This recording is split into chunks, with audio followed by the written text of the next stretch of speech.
What if I told you that right now, all around the world, guys were being tested without even knowing it? And what if they failed these tests? What happens then?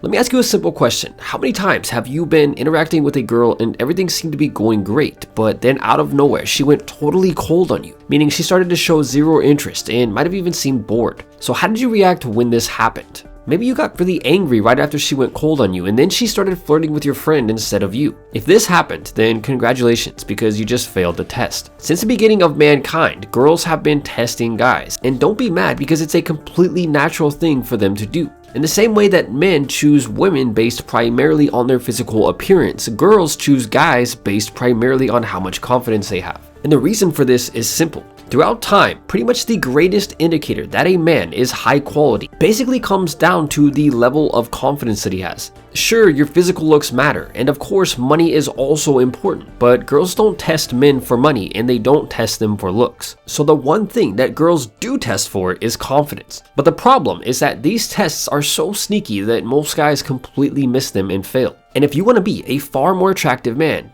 or the type that is rare who is constantly chased by the ladies, you have to be able to recognize and pass these simple little tests. So first up is the number one sneaky way that girls will test your confidence level, and it consists of suddenly going cold on you or being mean to see how you react. So before we get into this, here's a little secret. Something like 99% of girls want a high value man, and the number one indicator of a low quality man is a lack of confidence. So here's the thing. When girls are nice to men, universally, we take this as a signal that the girl likes us or could potentially like us if we start flirting with her. And when a girl is really nice to us, especially if she's really attractive, it instantly gives us this huge boost of confidence that we wouldn't otherwise have.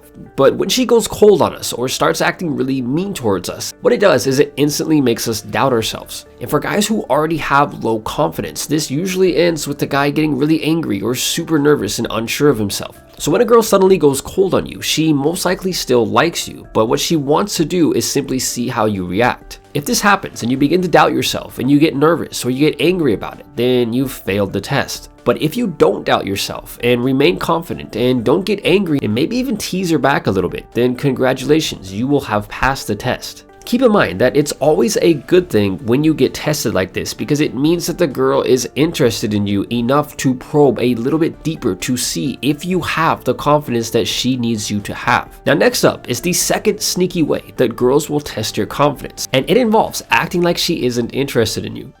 Now the difference between this test and some of the other tests is that this one is pretty much always carried out right when you first meet the girl rather than later after you've already been around her for a while, although it can and does frequently happen during this time. So to carry out this sneaky little test, most girls will basically act completely uninterested in you pretty much from the moment that they meet you. And most girls actually do this by default because it is insanely effective for automatically filtering out the guys who have very little to no confidence. So why do they do this? The primary purpose of this sneaky little test is to show pretty much zero interest in you from the start and see, once again, how you react. Most guys with little to no confidence won't even bother trying to attract or approach a girl who shows zero interest in them. But the way that a high value man handles this situation is completely different because if a high quality man sees a girl that he likes, 9 times out of 10, he will try to attract her anyway and not lose confidence in his ability to do so. Now obviously if he tries to do this and she continues to show zero interest in him over and over and over again, then obviously he's going to move on. So it's not uncommon for girls to run this test shortly after they meet a guy, and the purpose of it is always the same, and it is to probe your confidence or your belief in yourself to see if you crack under the pressure.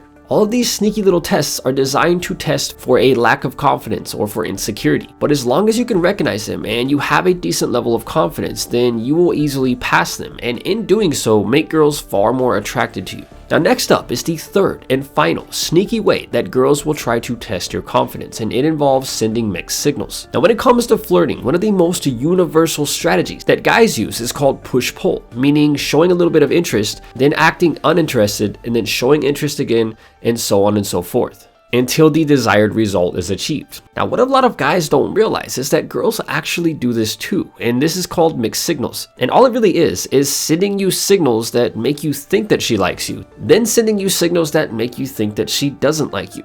And as always, whether or not you pass this test is based primarily on how you react to the mixed signals. The purpose of this test and all of the others is to hit your confidence or ego square on the chin to see if you crumble and begin doubting yourself, or if you stay confident and carry on in a confident, playful way. And just the ability to recognize these tests is a super important insight that will help you to increase your overall value and attractiveness as a man. And if you guys are into cars and want to see what my life is like owning a Lamborghini, be sure to check out my car channel. The link is in the description. And with that said, until next time, thank you guys so much for watching.